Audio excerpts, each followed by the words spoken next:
this changes it. Can you guys hear me and see me? Hopefully that's the case. Anyone? Bueller?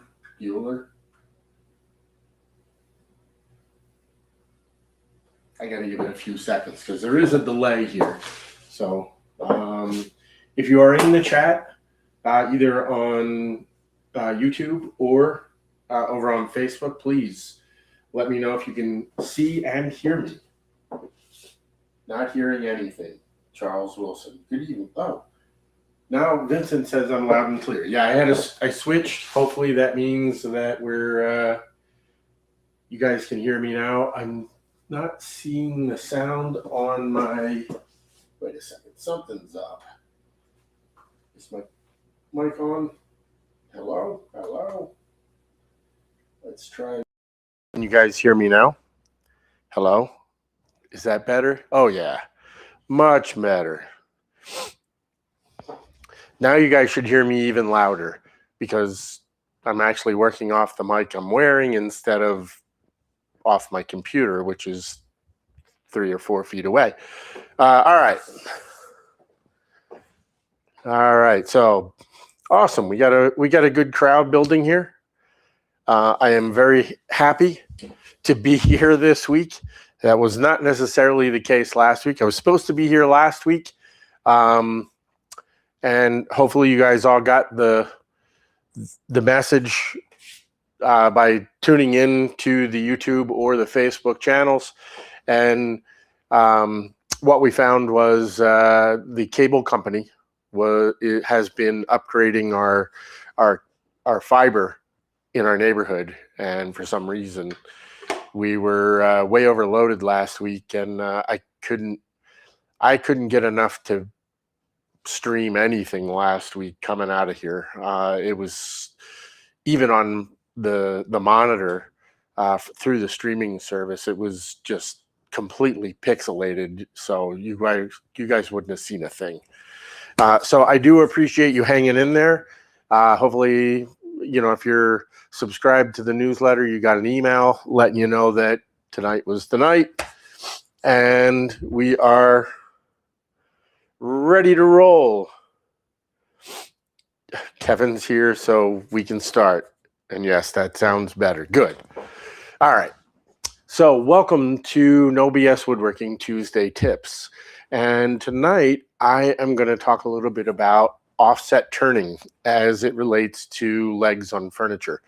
At some point, maybe we'll do a little bit of offset spindle turning for some decorative things, but right now, this is where I am. Like I said, I was supposed to be here last week with this. I was not supposed to be here this week. I've juggled a few things, so just to let you know up front, I won't be here next Tuesday. And now that I've had to juggle things, the following Tuesday. So that's if you're a calendar kind of person, I won't be here on the 29th, and family stuff. And then the stuff that I was supposed to do tonight, I've rescheduled for it's either the 5th or the 6th. I think it's the 6th of January. So I'll be back, but it won't be until mid-January. So we're going to take a couple of weeks off. I do appreciate you guys sticking around, and I'm sorry that it ended up backed up like this, because I figured it would be more of a this week and next week, which everybody's busy with the holidays anyway, hopefully. Which also, lag on the video.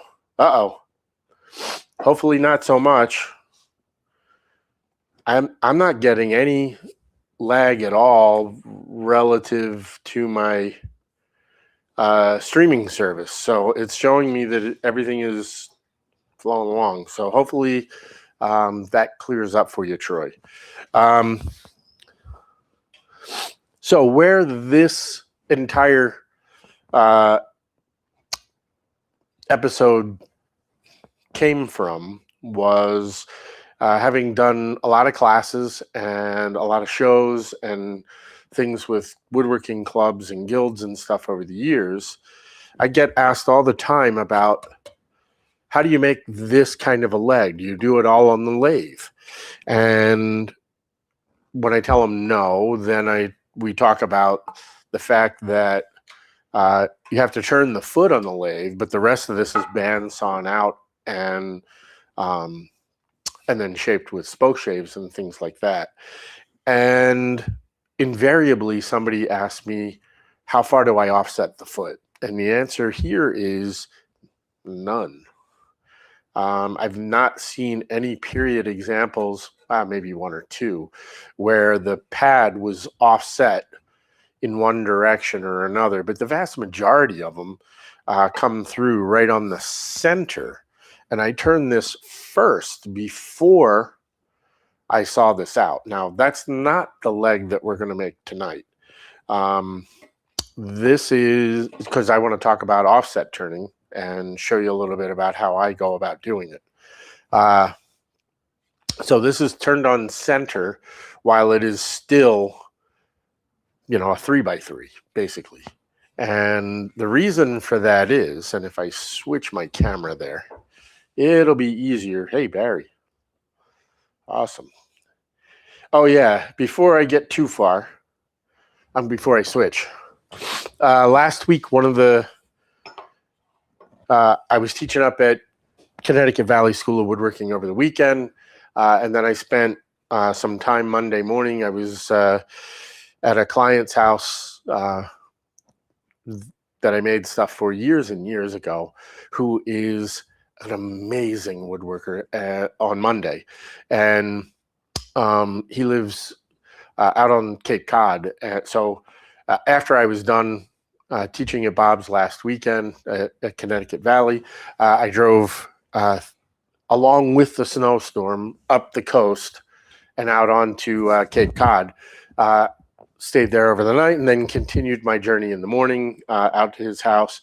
I want to thank Dick Evans for not only being such a gracious host for me last Monday, but he gave me all of his woodworking and antique furniture books. So thank you. It's an amazing gift from a guy whose work I really admire. And I can never figure out why he was buying furniture from me, because clearly he's quite talented. At some point, I will get him to send me a few photos, and we'll throw him into one of these episodes. Really cool stuff. He's been doing it a long time. His father did stuff before him. Again, mostly avocationally. He wasn't doing this as a profession, but still remarkable work. So hopefully he's watching. He says he watches every week, so hopefully you're there, Dick. All right, now I'm going to switch over to the close-up camera. There we go. So I'm going to pull this is one of my sample legs. So if I pull my hanger out of the way, what you'll see is that center on this end is centered on what was a 2 3/4 inch square. So that center point is way out here on the corner. So just as a point of reference there, that's why I turned this as a 3x3 before I cut out the shape of the leg, because that's not a whole lot of material to hold on to while I'm turning this great big leg. And if I turn it around, what you'll see is you can actually see the crosshairs still on the bottom, I hope. And that's centered right on that foot, this is centered on the 3x3 block. Okay. Oh, Dave Redland's here. Awesome. We got the whole gang here, folks.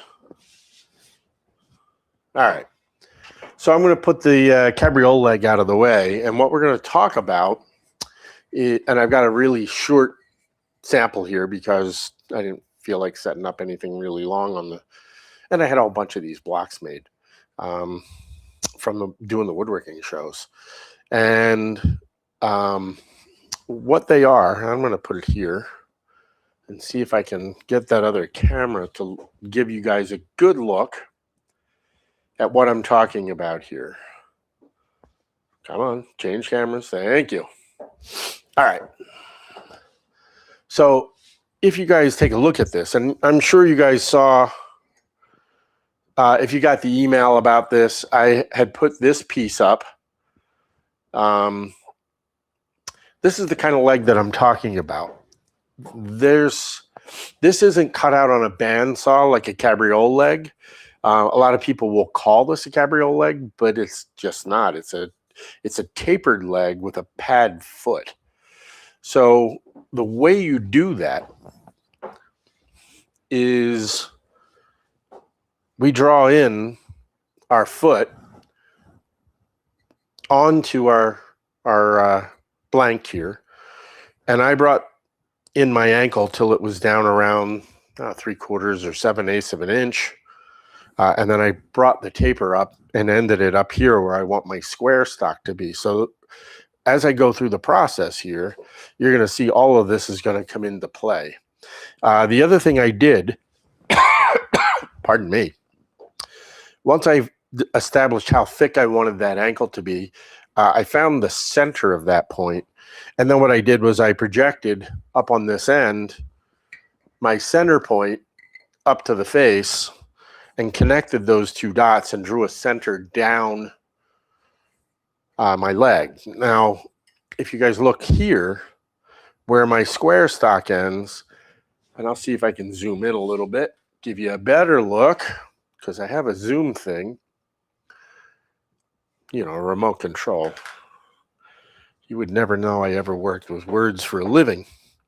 I do have a choice here. I can work off of the center of my block down through the center of my ankle, or when I do this, I could work off of that center of where I want the taper to end. But that would also mean that if I projected that over, this center on the top of my block wouldn't be in the center of my block. It would actually shift towards the outside or the knee of my leg. So really, I don't want to get into double offsets tonight. All I want to talk about is how I create this ankle and this taper. And because it's just a sample leg, I don't care if it's slightly off. I'm going to back up a little bit so you guys can see what I'm talking about in total. And so that's why I drew from the center of the top of my square stock down a line that goes all the way down through that center point at my ankle. Okay. And I projected that all the way down to the end. And now if you look, what I did was I brought that in from both sides, and that is going to be my offset for when I turn this taper. Okay. The first thing we need to do is cut in a pommel up here where my square stock is. So I'm going to chuck this up in the lathe. Yeah. Wait, loosen up the lock. Real woodworking, folks, not edited for your viewing pleasure. I'm going to start it up here. And if you guys remember from when I did the show on the skew, that was how I cut in my pommels, right? I took my skew, went up on I'm going to zoom in a little, see if I can get you to see a little better. Maybe I can turn that tripod just slightly. There we go. So if you remember, I'm working off of this corner of my skew, and I'm using the toe, the long point. And what I'm doing is just rotating over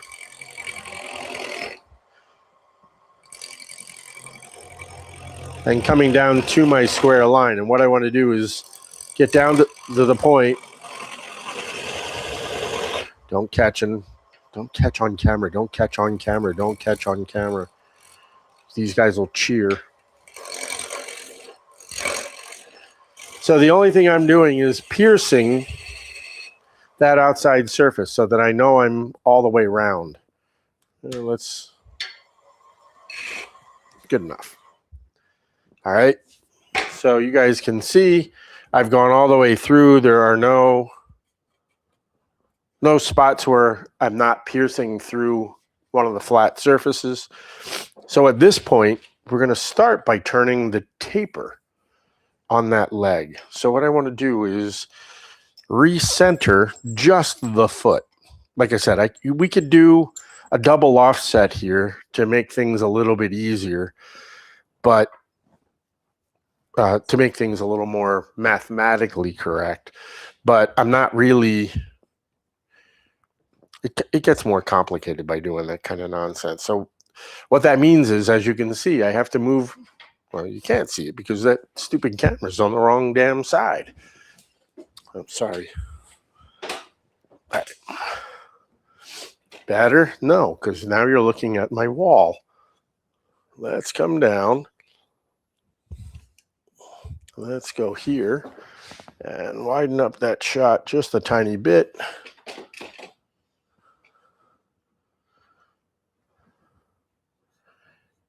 All right.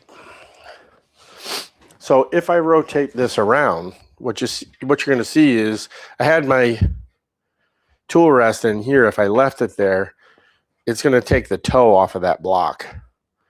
So what I need to do is, and look how far it is away when I'm offset. So this is why offset turning becomes a problem. Okay, because at some point I'm real close. Like I'm, what, 1/8 of an inch away now at the peak. And now I'm not going to use my skew. I'm going to go straight for knocking my cabriole leg on the floor. I'm going to go to my spindle gouge. I'm going to slow that down a little. And now you can see I've got wobble here. I may have to offset that top given the length of this thing. Okay. But what I'm going to do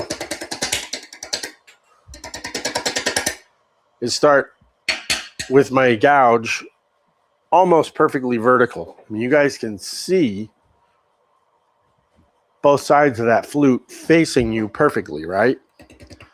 And I'm going to come in close to where my foot is, and I'm going to start to rough some of this material off of here. And then when we're done, we're going to go back and turn the foot. I'm trying to do this without getting my hands, my arms, or my body in the way of the camera. And I still want to survive the process here. I know it's a lot to ask a couple of days before Christmas. All right, so you can see what's happening. If I rotate it around anyway, you can. Okay, so I'm starting to turn this section round. Okay.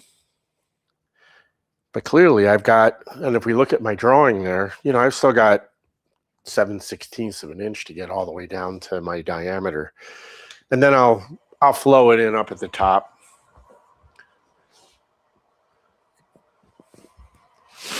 Okay, I'm going to turn my speed up just slightly.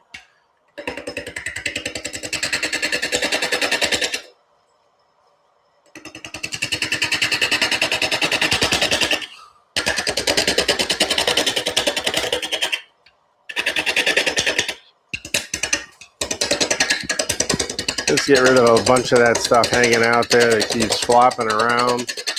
Yeah, don't do this at home.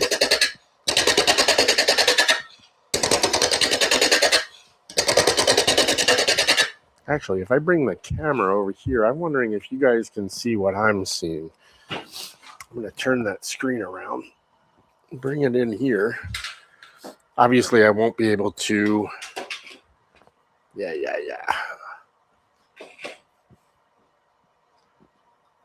It's kind of hard to see it on the camera. But if you look,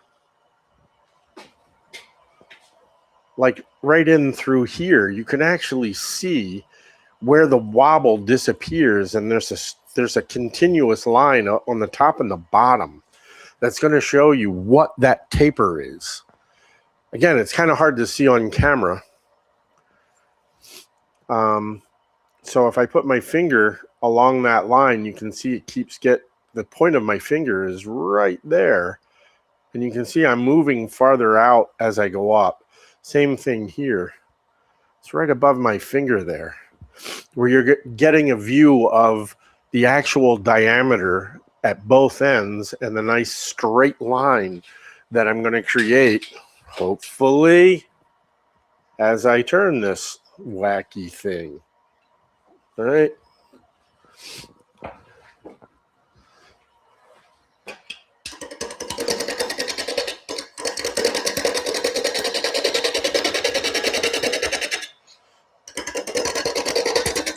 Yeah, now I can't see what I'm doing. There I go.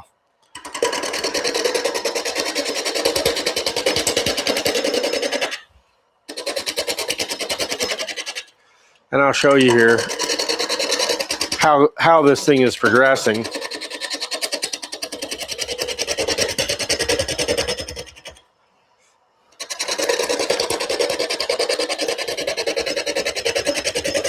I decided to turn left-handed here so that I'm not in the way of the camera. So now you can see, like, hey, more than half of this thing is actually getting round. And you can see that I'm starting to taper coming in there. So we're going to keep going.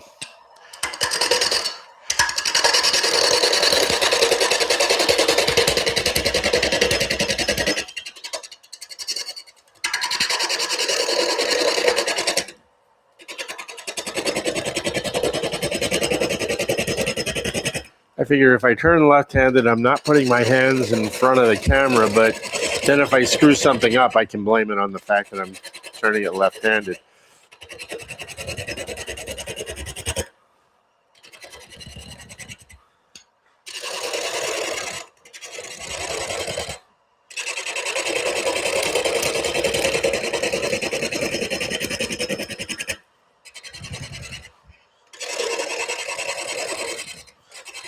Now remember, I said I was taking my ankle down to about 7/8 or 3/4. So right now I'm still pretty thick.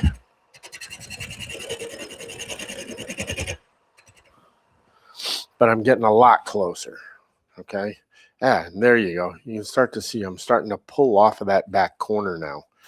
So we're going to eventually get to the point where these two flats will disappear. And I should have a nice straight line. So if I go a little more, I'm going to move the camera over to the other side. Flip the screen so you can see what you're doing. And then I'll come in here with this. Yeah. Lovely stuff. All right, here we go. We'll see what happens. Worst that can happen is it explodes.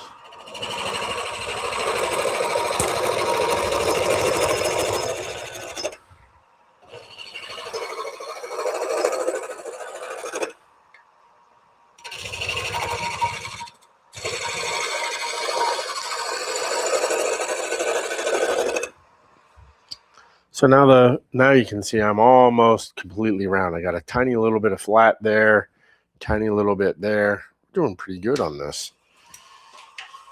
I haven't done one of these in years. Come on, you.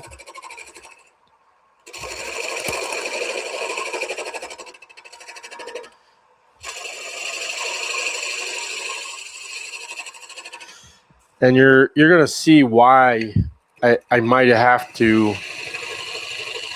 The shorter this leg is, the more likely it is that I would have to offset both the top and the bottom.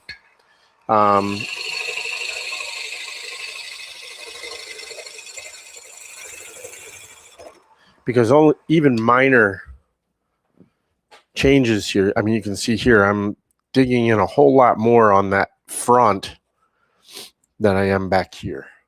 Okay, wait, did my camera? Yes, it rose up. Can't see a thing. Let's try that again, folks. Sorry about that. Huh. Some days you eat the bear. Anyway, all right. So I went back in here. That is why I need to pay attention to the monitor. You can see I'm in a whole lot deeper out here on this front than I am around on the back side. Okay. So it's actually offsetting. So the shorter this leg is, the more dramatic that's going to be offset to one side or the other. So theoretically, when I had my line drawn up through there, I should have gone through the center of this to have this diameter fall in right in line with this point. But again, that's not the purpose of what's for tonight. Sorry you didn't see that live and in living color. Is that dating myself? All right. Normally I have my ring off. This could be bad.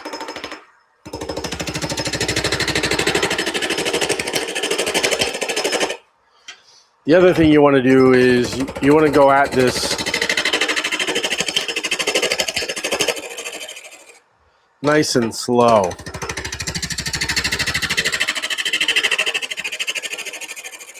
So the only thing I'm doing now is I'm creeping this.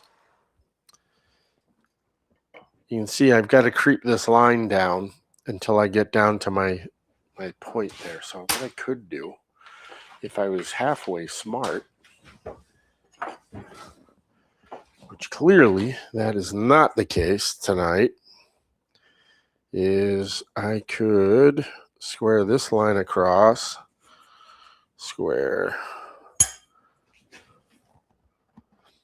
So this is the ridge, the top ridge of my foot, the cup on that foot. At least now when it spins, you guys might actually see where I'm headed. So now I have a definite line. I don't know if you can see that on camera or not, but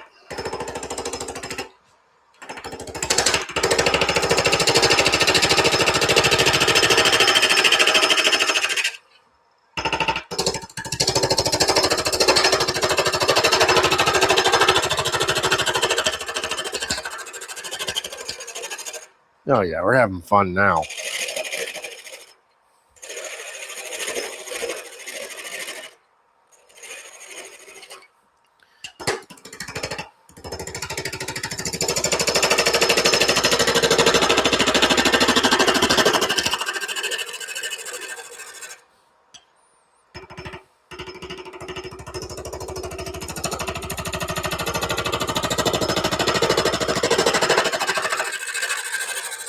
Bouncing around quite a bit there. It's because I grabbed a small gouge. Ooh, we're on it now.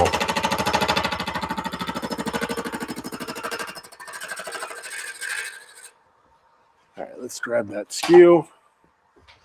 Clean that ankle area up a little bit.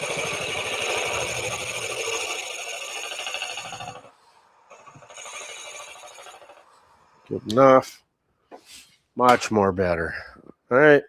So you can see I'm coming down. I got a tiny little bit of a flat on that side.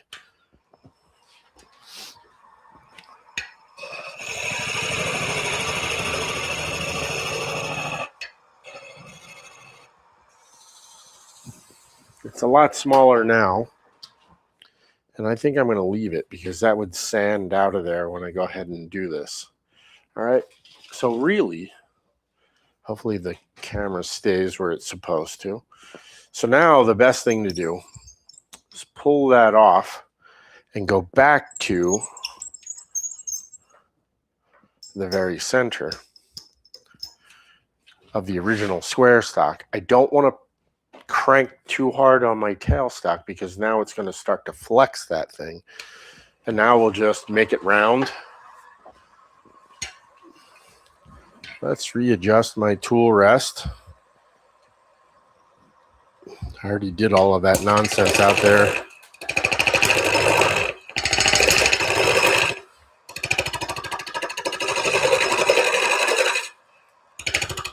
Yeah, even that I'm taking off the back of that ankle too.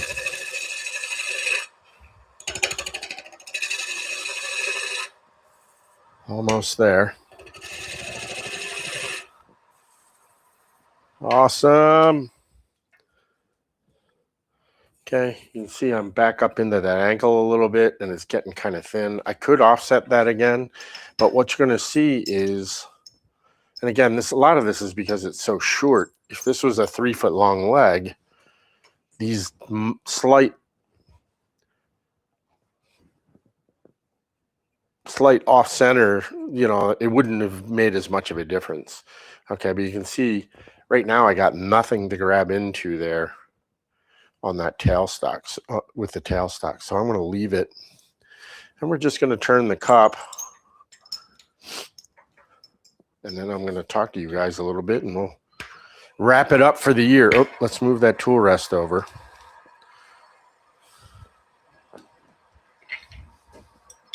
So the idea here is you want a tiny little pad. So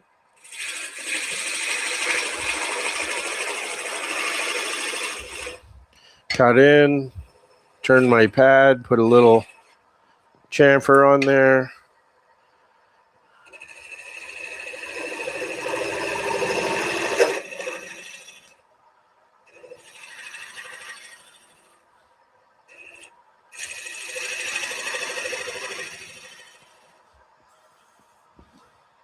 Let's see what it looks like. It's not horrible. Not the worst foot I've ever made.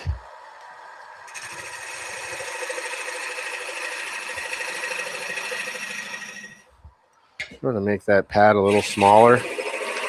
Give my foot a little more definition.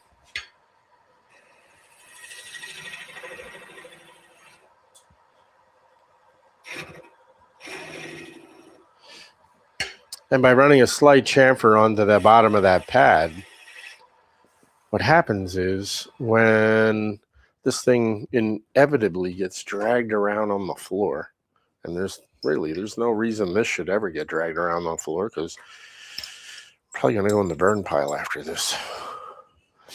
See, now my offset center is completely gone, so I can't even go back and turn that foot again. But at this point, I can come in here with a file, a rasp, whatever.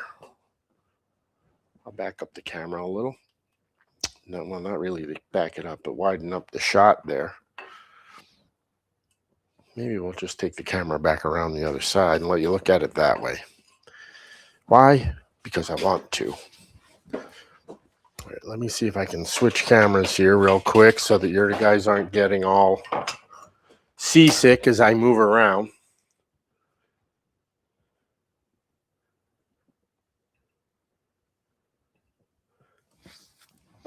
All right, I'm going to bring this camera around here where it was originally. Yeah, I know I'm off camera. It's a free woodworking show worth every penny you paid. All right, let's get rid of this.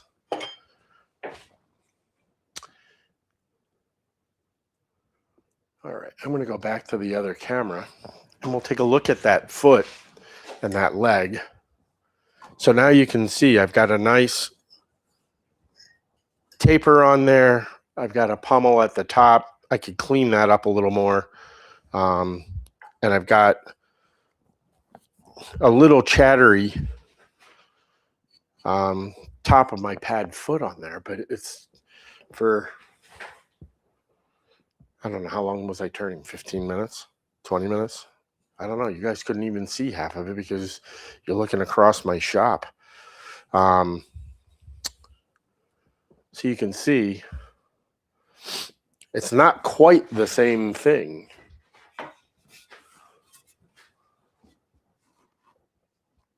as a cabriole. There's nothing on this cabriole leg other than the pad at the bottom that is turned. Okay, everything else on here has to be bandsawn and shaped. Whereas with this tapered leg, yeah, I'm about to drop that on the floor. All of this is formed all on the lathe, and so is the foot completely. So it's kind of a cool little leg. You do find it on period pieces, right? Let's switch cameras, see what we got here. for some questions. The camera's floating away. Hey, I'm glad you guys. Hey, Jimmy. Hey, Frank. Merry Christmas to you. Maybe some woodworking shows in 2026. Unfortunately, that is not the case. The woodworking shows really are no longer functioning. If they were, I would know about it. There's nobody. I think I might have told you guys earlier this year during one of these, the owner was trying to sell it, but I haven't heard a thing as to whether there's been any movement on that or not.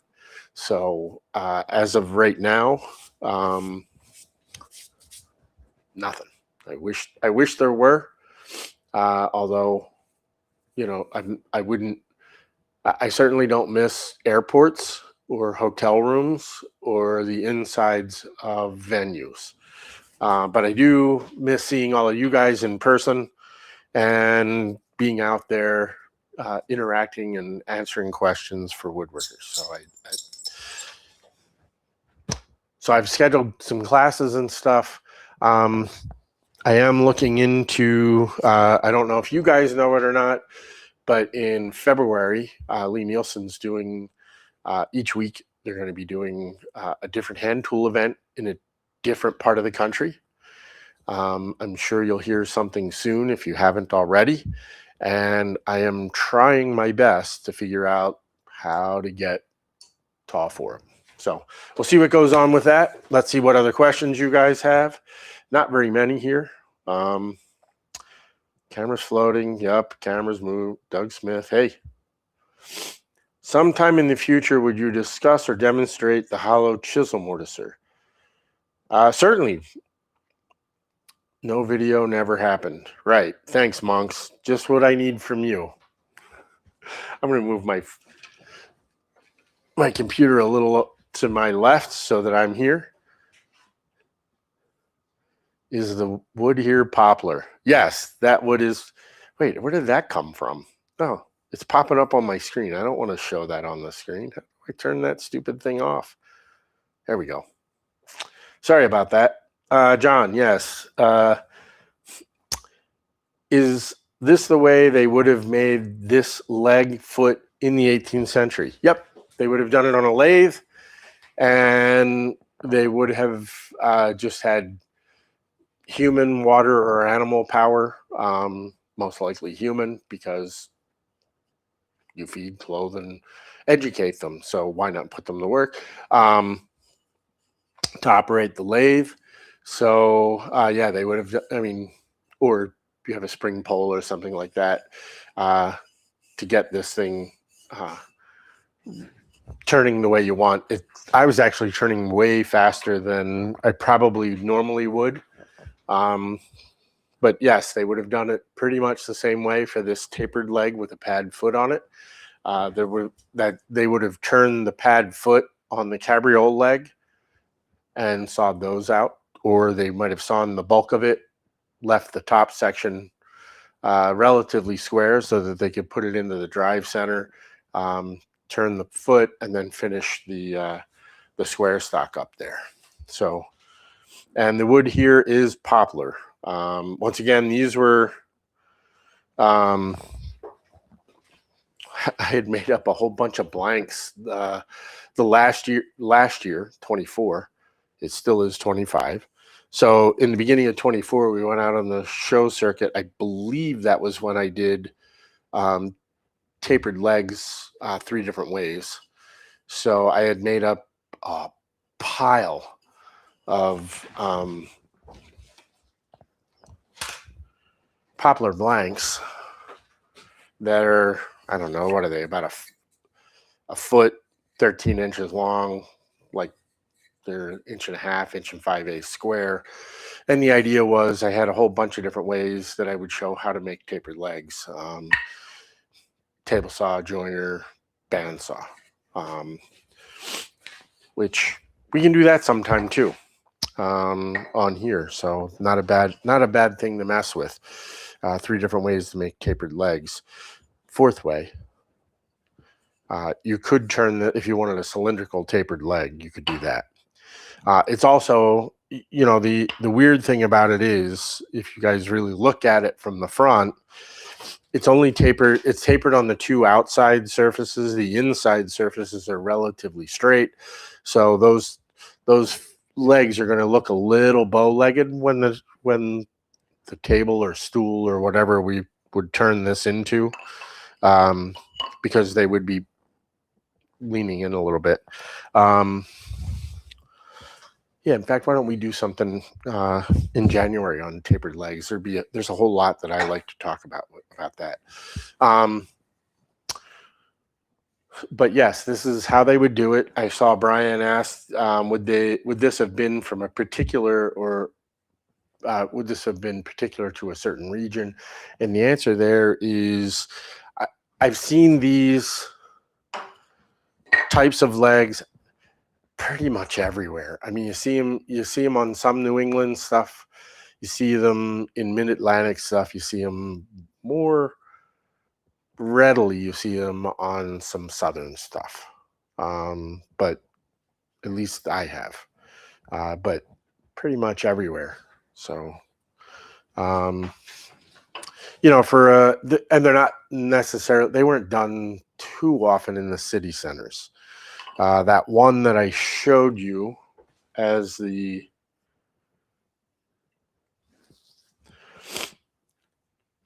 so if I remember right, yeah, this has the ring and ball foot, the ring and cove foot. Nope, I can't expand it for you guys. But that foot isn't shaped like the one that I have here. It's actually, and I'll show you, I don't have one down here, but it's got a bead, a fillet. So it's got a full half round bead creating the edge of the piece, the foot, with a fillet on top. And then there's a fillet underneath the bead. And then it goes into a cove, which forms the pad, which is kind of weird. But and they call that a Delaware Valley ring foot. So that in and of itself is generally found in the greater Philadelphia area, New Jersey, northern Delaware, northern Maryland, that kind of stuff. Okay.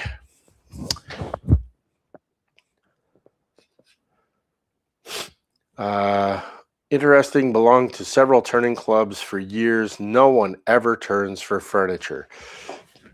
Yeah, so here's what you'll find in turning clubs is spindle turning is the redheaded stepchild. They don't actually, most turning clubs don't even consider spindle turning to be real turning. Okay, if it's not a hollow form, a bowl, a vase, some kind of a, see, I look at it and say, all you're doing is scraping on those things. If you're actually cutting with a skew, they don't like it. I don't know why, but no, you're right. It's weird. And I've always thought, I mean, from the time that I started in this business, everybody starts out doing some simple stuff, right? You make a little bit of shaker stuff, a little bit of tapered Hepplewhite legs, those kinds of things, And if you want to get out of that rectilinear kind of, very boxy, even though you have tapered legs on there, it's still a boxy piece of furniture, I mean, think about Mission furniture. The legs are all straight. It's all just mortise and tenon together. It's just boxy and straight. If you want to get out of that, you need to learn how to turn and you need to learn how to carve. If you add those two skills to your repertoire, it opens up so many more doors. You don't have to go ahead and make cabriole legs, but you can certainly add a very simple pad foot with a tapered leg to something pretty quickly. Sure, it's got sort of that colonial look to it, but not necessarily. I mean, it depends on how you utilize it once you get done. So, how How much turning experience would one need to be for tackling offset? Okay, so Vincent, I tried it in 7th grade.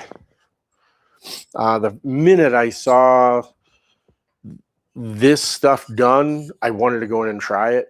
Like I said, what you're trying to do, and don't try it on a nice piece of figured cherry or walnut or mahogany.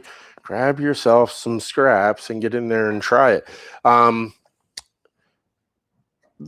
Most likely what's going to happen your first few times you try this, when you get the gouge into this ankle area, you're going to try and dig too deep, and you're going to catch, and you're going to blow something up.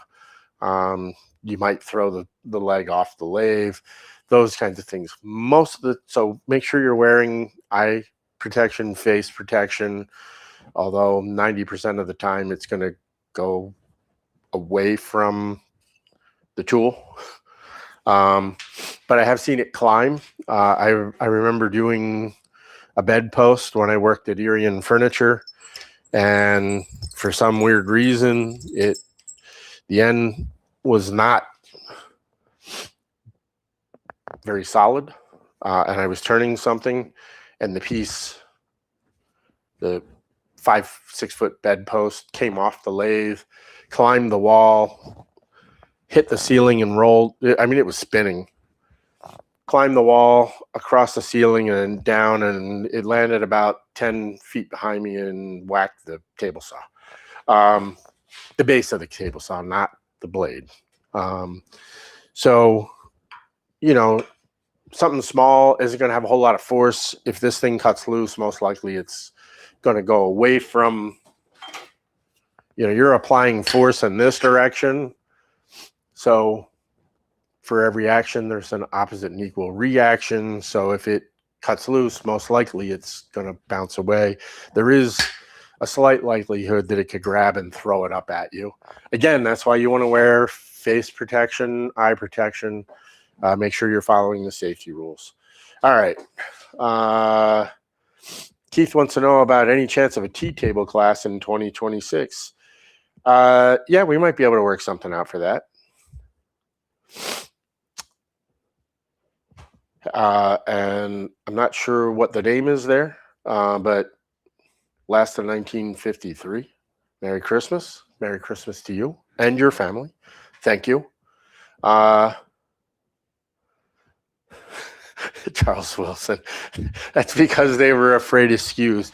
Yeah, well, if you're faceplate turning, if you're turning bowls, if you're turning platters, you're turning vases and those kinds of things, some of it's done between centers. The other stuff, you're either into a chuck or you're screwed to a faceplate, and there's no room for a skew there. You're just going to tear things up. Maybe. I'll show you some of that stuff in the new year too. So yeah, Keith, we can talk. Send me a picture of what kind of a tea table you might like to do, and if it's something that I may already have some patterns for, or maybe we'll develop the patterns and see about doing it. I'm not sure if you want to, like a tilt top. I've already got one of those on the schedule. But if you want a 4-legged rectangular type, we can talk about that too. You know how to reach me. You've done it before. So, wow, that wasn't bad. 45, 50 minutes. And we've got a leg. We answered. Nobody else has questions. I'm shocked. My allergies have been at me all day. I don't know why. It was snowing madly here this morning. Sorry. My show. It's free to you. All right. So, if there are no... Wait. Vincent, Merry Christmas, and thank you for the gift of your knowledge throughout the year. Oh, thank you, Vincent. Merry Christmas to you and yours. Check out the website, the YouTube channel and stuff. There are some other videos on there. I think I may have the Christmas candle one up. from back when I did No BS Woodworking as a subscription thing. I will have to check. If not, I could always throw it up there at some point. Might be a little late for this year since tomorrow's Christmas Eve. Hopefully, if you celebrate Christmas, Merry Christmas. If you don't, please take that in the spirit is intended. It means, to me, it means best wishes for the coming year and for the rest of your life. So I really appreciate you guys coming out here on Tuesday nights, tolerating my ineptitude as I try and fumble my way through creating these videos live. That's why I say repeatedly, live woodworking, not edited for your viewing pleasure. It has been a blast this year, and I'm really looking forward to doing more of these next year. Like I said, we will start back up. I think it's around the 12th. Whatever that week after the 5th or 6th is. Maybe it's the 12th or the 13th. And I'm not even sure exactly what I'll do. I may throw that mortiser thing in there. That's sort of intriguing. Or we may do maybe we'll do the tapered legs to kick off the new year, simply because, as I was talking about doing the woodworking shows, that was, there were a lot of things that popped into my head right away about, hey, we ought to talk about this, but I don't want to talk about it tonight because we'll be here till 11:30. So awesome. Thank you. Thanks, John. You guys have a good Christmas and a Happy New Year too. I will see you a lot next year, my friend. And hopefully I'll get to see a bunch of you at various times throughout the new year.